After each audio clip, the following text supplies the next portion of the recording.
everybody, welcome to the very first episode of Kyle and Anthony's Boo Shindig. I am Mr. Kyle Searle. And I am Monsieur Anthony Saramandif. And we are going to be talking today about Fargo, a beautiful film by Steve Buscemi. Not by Steve Buscemi, he's just in it. Can we go back? Did you say why? Monsieur?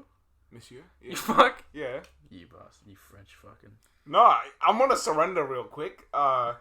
No.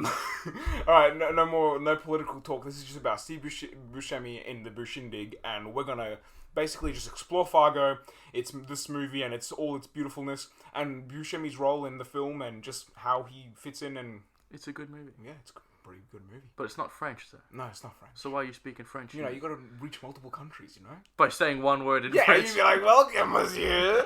You gotta know. And then so we should. So the next episode we'll open it in Japanese. Yeah. And then we'll get the Japanese listeners in for a good Japanese. 10 seconds. I don't know Japanese. I don't know. I learnt some in primary school. I think. What's some Chinese?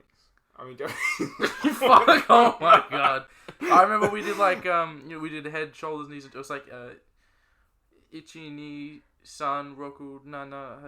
I think it's something like that. It's like head, shoulders, knees, toes, or something. Just for context, I'm in Carl's lounge room, and he's wearing my fucking tiny sunglasses, and I'm he's singing in Japanese. And this shit's funny. Anyway, Fargo.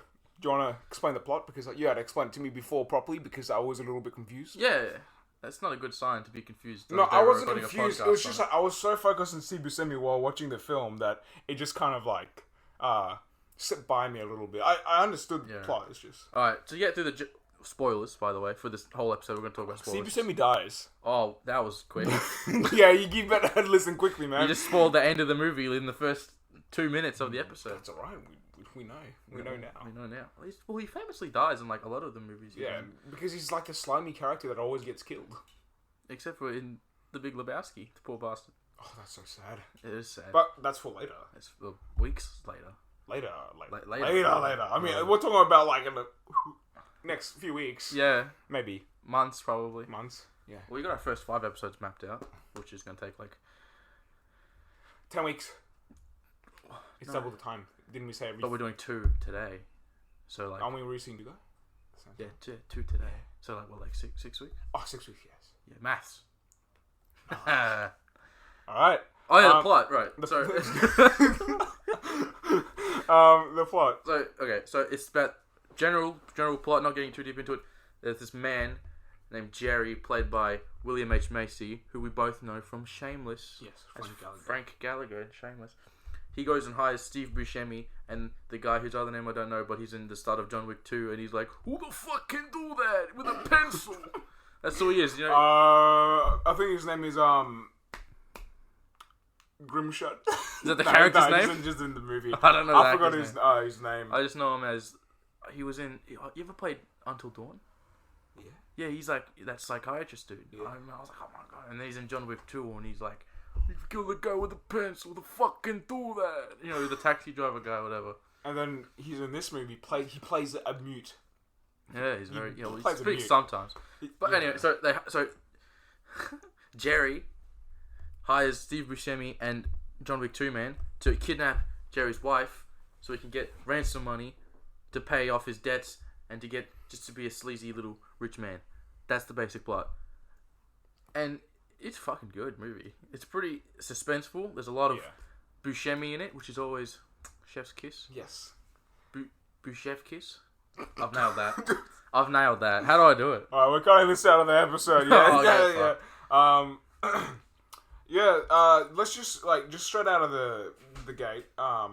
Is that the expression? Out of the gate. Right out of the shemmy. Right out of the shemmy. I like that. I hate Jerry's character. He's such a cunt. He's one of those people that you just like...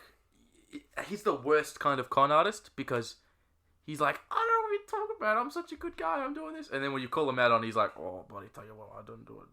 I have so much like hate for him because especially the part when his son's crying and he's like, nah, your mom's fine. We'll give him the money. He'll be okay. And his son's freaking out. And then his father-in-law gets killed. Oh yeah, at the end.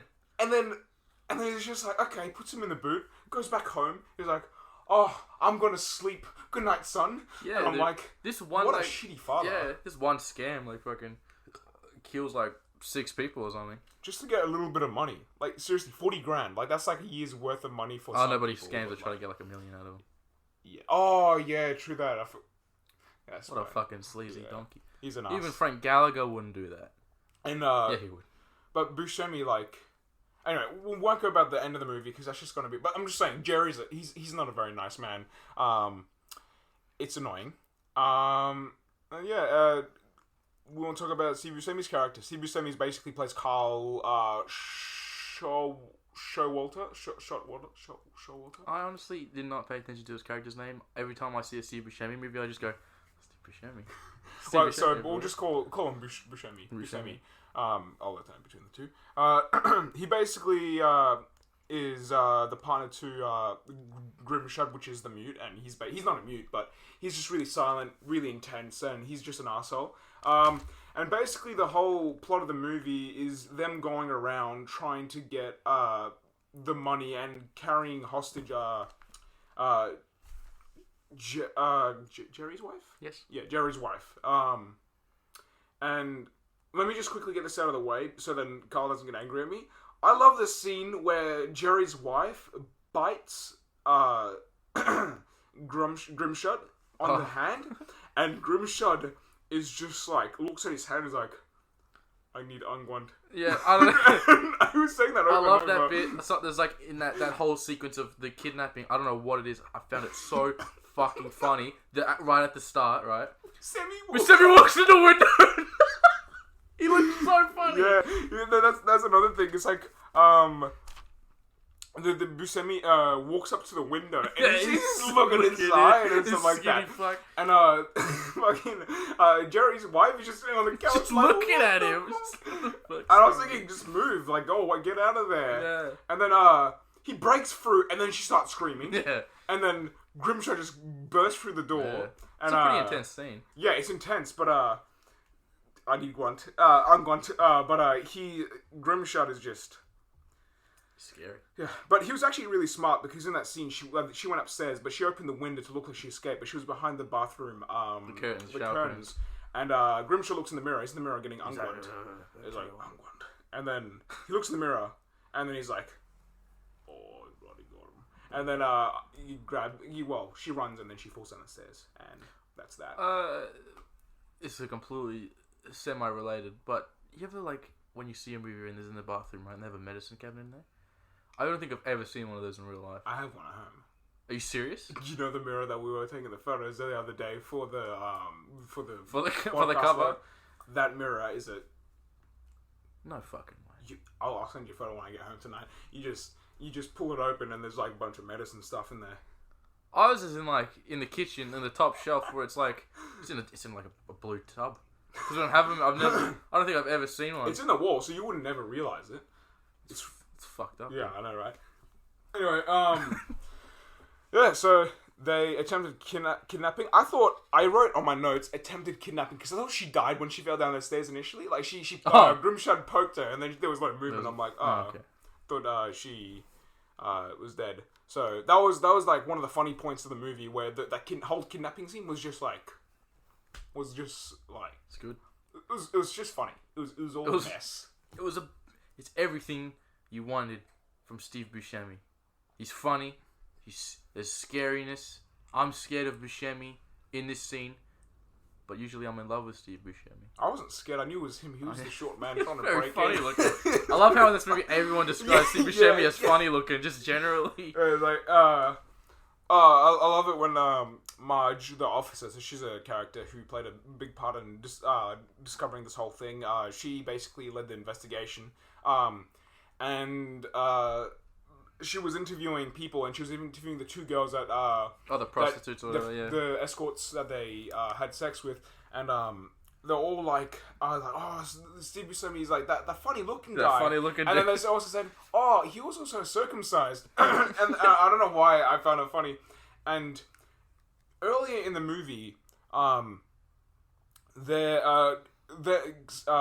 Steve Buscemi and Grimshad are in the car, and they're both driving, and Grimshad's like, I want pancakes. And then Steve Buscemi's like, no, we had pancakes for breakfast. And I'm like, this is going to be good. And it's like, all right, how about this? We stop at a motel and we get laid. So I'm hungry now, like, you know? Yeah. And then it's like, okay, how about we get some pancakes and then we get laid? And then a couple scenes later, it just cuts to them and they're having rough sex on a bed next to, like, bed side by side. And they have the escorts on the bed. Oh, how adorable. And it caught me off guard. It was That's so how you loud. know they're best friends. Yeah. They They're gonna have sex in the same room next to each other. But it was, I don't know, that was funny. Grimshaw just like, I want to pick. It was my favourite character. He was an ass. Yeah. But it was my favourite character. That's great. Yeah, Steve Buscemi and that guy, John Wick 2 man, they appear in a lot of this. The director of these movies, the Coen brothers, they did The Big Lebowski as well. They appear in quite a few of their movies. And they're very, Chef's kiss. What a good pun. I've nailed it. If we circle around back to Jerry, that prick. That fucking...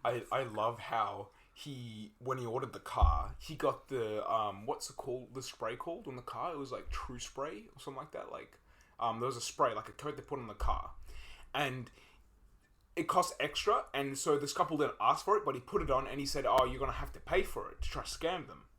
And then in that scene, the couple were like, the husband was mad, and then Jerry's like, okay, I'll go talk to my manager. Walks to his manager. Manager's watching hockey or something. He asks the manager, can I have a ticket? Do you have an extra ticket to the game? Are you He's kidding like, me? Yeah, and he's like, no, I don't. Blah blah blah.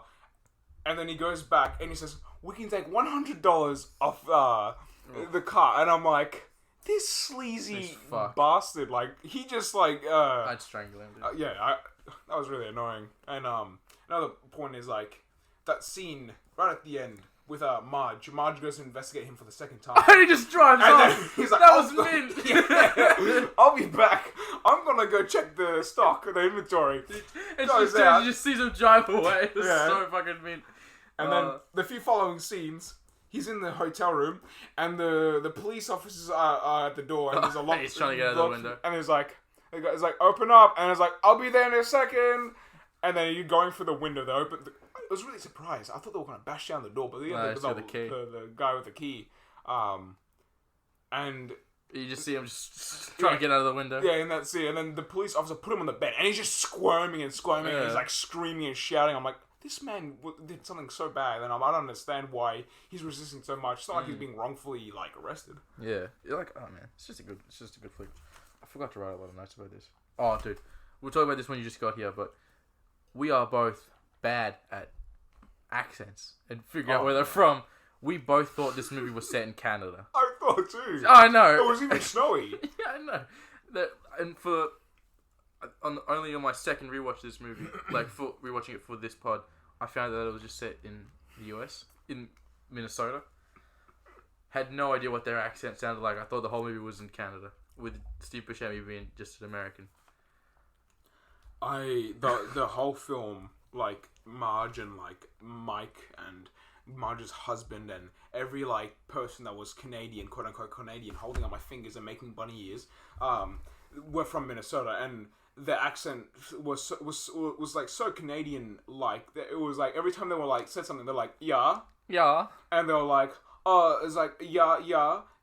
And then whenever she's like asking something, like trying to get some more information, she's like you say, do you know if they have this and this and this? And I'm like, this is Canadian. Yeah, I thought it was like, Canadian too. And every time she spoke, I got really annoyed because it just like it was a bit too like full on. Yeah.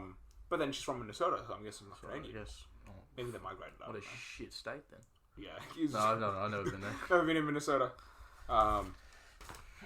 But yeah, Marge is a okay character, and I was at the end. Marge, like, we're going all over the place, but at this point I don't care. It's first episode. Yeah. And Marge, she goes to go and inspect the lake house where they're staying at, and she goes and she finds Grimshaw chopping up Steve Buscemi in a wood chipper. In the wood chipper. Yeah. And that during the whole scene, I know everyone from early on she's pregnant. And I thought she was going to die. Oh, did you? And I was like, she's pregnant, she's going to die. This is fucked. Yeah. And I was like, it was so intense. Really thinking about it, there was no point in having her be pregnant, other than to make us freak out. Yeah, Like, I think that something bad would happen. it made me like, oh, they're gonna die. She's gonna die. And then when she approached, I thought he had a gun. He would have had a gun, but there was no reason for him to. Yeah. But on the car ride back, that was intense. I thought he was gonna pull out a gun and shoot her in the back of the head the whole time, and especially when the squad cars in front of her were coming with like the larger car to put Grimshot in. Right. He was just looking at it. I'm like, no, this is too intense. Like, this whole scene is just too intense. Scary boy. Yeah, he was... Just like me, because I'm super scary. Yeah. Ready for this? Boo. Oh, I've killed him. Anyway, just for some scenery, I just dropped on my back and I hit my head on the box. Yeah, we should probably stop doing visual gags. No, on we audio medium. No one can see this. Only us. Let's see. Steve Buscemi's attitude the whole movie, love it. I love it. Coming out of the car park where he just pulled in to go get the fake, I think it was, yeah, he went into the car park, I don't know for what reason. Oh, and then he was coming out, and he's so stingy about $4. Yeah. And the guy's like, I need $4, and he starts going on a rant, and I was like, oh, you want $4? I just pulled in, and then he's like, oh, you want your fucking $4? Here you go, and then he just throws it at him and stuff like that. I don't know why, but it was really funny, seeing him get like so mad over $4. Like, come on, $4. And yeah, Steve Buscemi, beautiful. At the start of this movie, at the very start, before anything happens, it says based on a true story. Yeah. Yeah, I looked it up. It's bullshit. It's all bullshit? It's all bullshit. It's all fake. I thought so. Yeah, really? It seemed like, okay, like, I get that, but look how many sides to the story they showed. Like, they showed, like, Carl and Buscemi's, showed Marge's, they showed, Jerry's, and they kind of went through a mix of the whole lot in the movie. But what indicated to me was, like, how would they know that Steve Buscemi would have done that stuff, even if even if Grimshot in real life gave up the information? They would have never given up that much information about what they did really. Like, how would they know? It's based on a true story. Yeah. The only thing that I looked it up, the only thing that in the movie that happened in real life was there was a guy like Jerry who fucking hired like a killing or a kidnapping of his wife or something to get money. That doesn't surprise me. And then there was somebody who fucking got rid of a body in a wood chipper. That was the only thing that was like, oh, we can take that and put them in the movie. That's the only thing that was like, quote, based on a true story or whatever. And the other true part is that Steve Buscemi was actually in real life, and he actually did do all those things that you saw in the movie. Fuck. He did actually get stingy with that $4. He did actually get shot in the face. He actually got shot in the face. He actually got wood chippered. He's no longer alive. Steve Buscemi's dead. This podcast is dead, and we have a limited amount of content. Oh no. He's no longer acting. So we're not doing. So this is the only episode. Yeah, basically. Oh no! What a waste of time this was. I like Steve. I don't know. I don't really take many notes because I forgot to take notes. This is about as fucking all over the place as my other podcast, the Look Around podcast. But you know what? You know another character to explore, Shep. In that movie, Shep comes in at the very end, and Steve Buscemi's having sex with an escort, and then Shep busts open the door, comes in, grabs a prostitute. Oh, the big Indian dude. Yeah. Oh yeah. And then he grabs Buscemi and how good is that? We're just kicking the shit out of Buscemi. Yeah. No, but this is the thing. The neighbor just across the hotel hallway comes to check. Shep grabs him, fucking hits him, throws him into just one wall, fucks and him the other. up, dude. The escort runs. Shep comes up, kicks her in the middle of the back, and then she's on the floor crying. And then he grabs Buscemi's belt, whips the shit out of him. Oh, no, he has cuts on his back. And Shep was like, I've never seen a man so furious in my life. And I was like, it was so funny because Buscemi was like, what the fuck? Like, he's just like getting habit and stuff. And I don't know. I found like it was a scene so like it's violent, but it was funny. Really funny. Yeah, like it was just like I don't know. Good times to be had. Yeah, good with times. Mr. Buscemi. This like, and then a few scenes later, there's a scene with between Carl and the father-in-law of Jerry, or the wife of Jerry's. Oh, when he's dropping off the money. Dropping off the money, and Carl's like, "Drop the fucking money," and then the father-in-law was like, where is Gene? Marge. Is Mar- it Gene? Marge? It's Gene. I'm a fuckhead. I think Marge you're is the right. officer. No Gene, no money. Yeah, sounds Yeah, like right. no Gene, no money. And then she's like, where is my wife? Where is Gene? And he just shoots him. No, I need more money. And then it's like, boom, Just and then he bangs. just shoots him. Buscemi just shoots him. And then he doesn't think to shoot him again because he's not dead. Gets shot in the face. Gets shot directly. Yeah, Dumbass. old bloke shoots him directly in the face. And then what Steve Buscemi does, he literally just fills him with bullets at the end. He shoots him once, shoots him twice, and again, and again, and again. I'm like, that's a little bit of it's a good time. Overkill. Overkill. Good joke. Yeah, so I don't know. I thought that scene was also funny because it was just like back and forth between the father-in-law and Buscemi. And then Buscemi decided to kill. Buscemi went on a killing rant that movie. Like at the end, like he just kind of cracked and he started killing a lot. I only killed like 2 people. I know, but like 2 people is like more than. It's more than one. More than one. Yeah, exactly. Not like Grimshot, that asshole. Yeah. I feel like this movie. I'm so happy we got to watch a good movie first, because the next one's not very good. The movie we're going to watch next episode. Oh, it's good. It's good. It's great. It's good. I feel like this really shows off like how good Buscemi can be, because like a lot of people will just recognize his face from being in like, I don't know, Mr. Deeds, Adam Sandler movie where he's just a guy with crazy eyes, or Grown Ups where he's a guy with crazy eyes, or another movie where he's got crazy. I don't know, he's always got crazy eyes.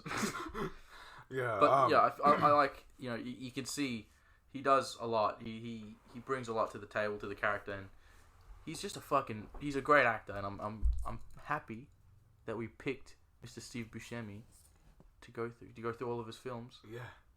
For until we run out of movies, or until we don't want to do it anymore, or until we get Steve Buscemi on the podcast. That's the only way we're going to stop doing the podcast. Yeah. Unless, you know, the mic breaks like, oh yeah. You bastard.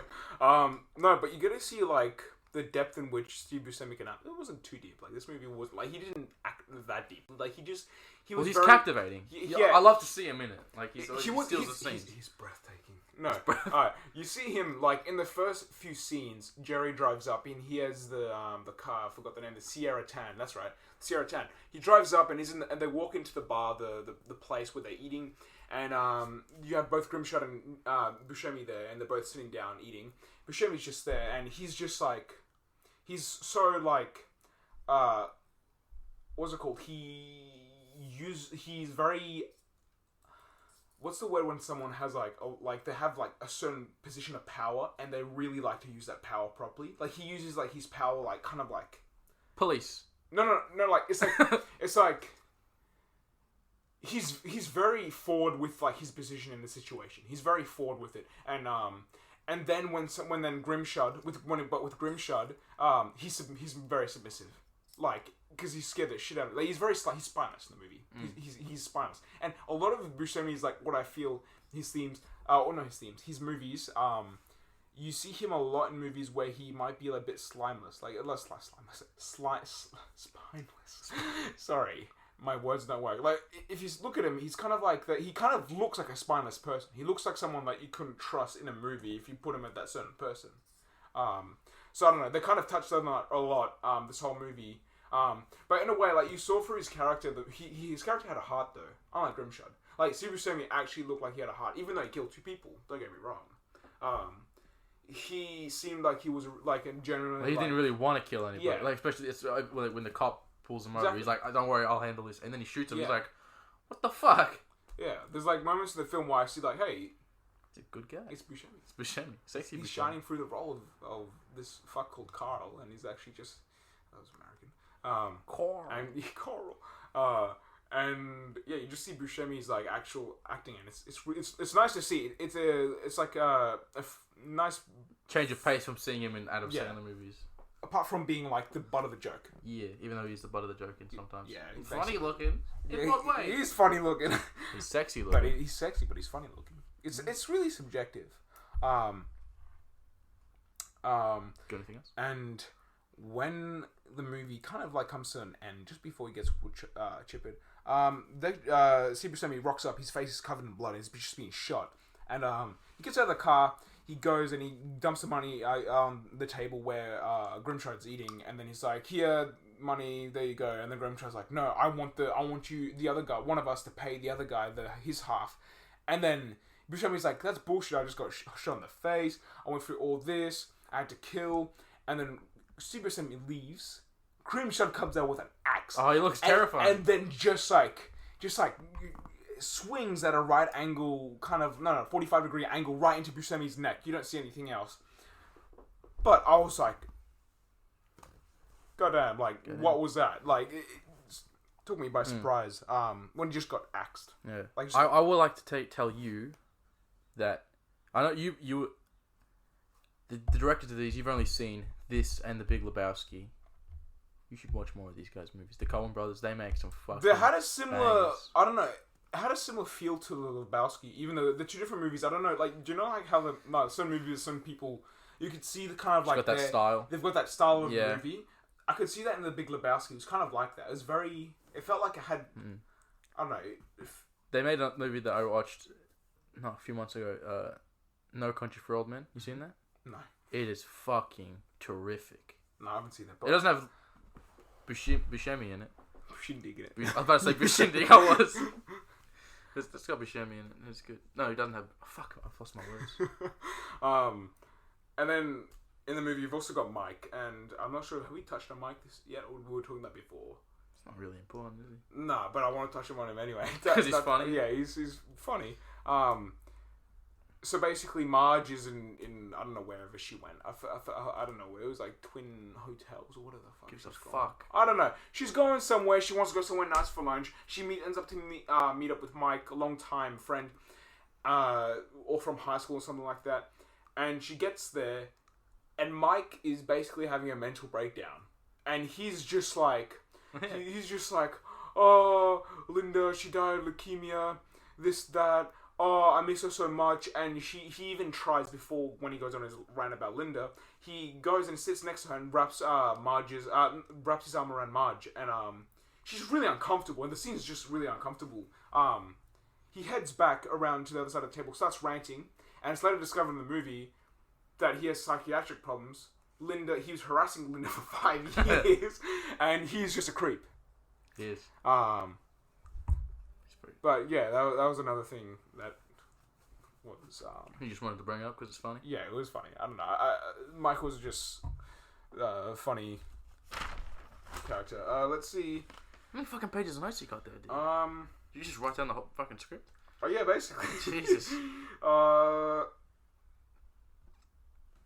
that it?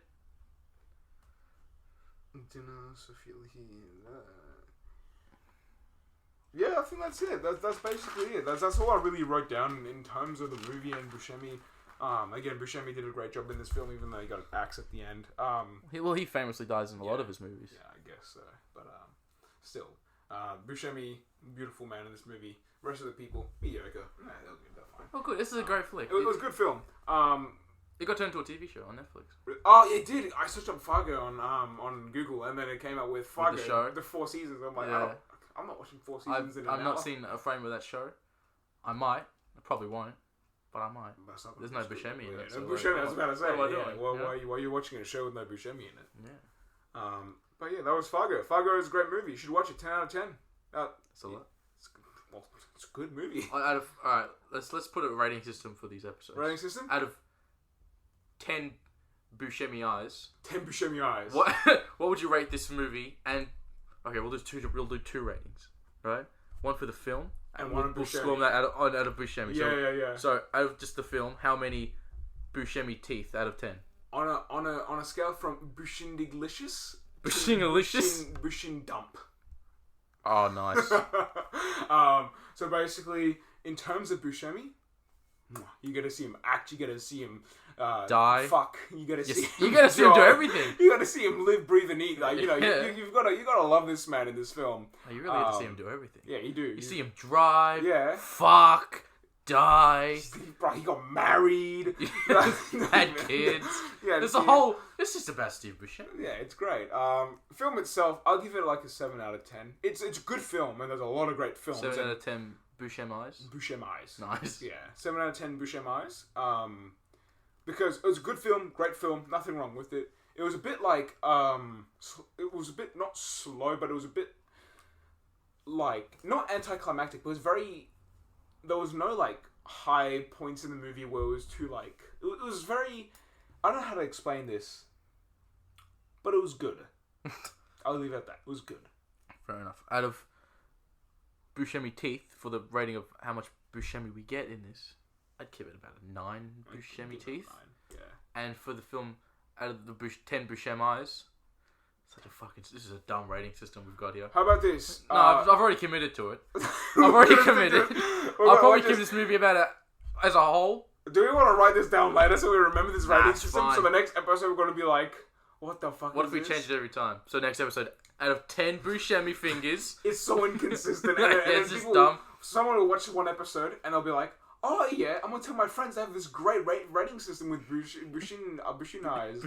And then next episode later it's like, oh, how many Buscemi penises are you going to write this out? I'm like, what? This doesn't make sense. Fucking stupid. I give it probably 8 Buscemi eyes out of 10. It's really, I really liked it when I first watched it. I was like, this is me. In terms of Buscemi eyes... As just the movie in general. Movie, I'll give it a 7.5. Yeah? It's a good movie. Well, I think we're done. Yeah, I want to thank everybody for listening to this mess of a first episode of The Bushindig, starring me, Carl Sell. And starring me, Anthony Monsieur Saramandov. Oh, we're bringing in them French people back. We're going to get him at the start and the end of the episode. We got him in for the whole ride. Man. Yeah. We're going to get those sweet French downloads. Yeah. And we're going to get some euros. And we're probably going to get sued for our cover picture, but Yeah. fuck, who cares? We're going to get sued because we're French. Yeah, and we're going to surrender. Yeah. Good joke. With the white flag. Alright, bye! Goodbye.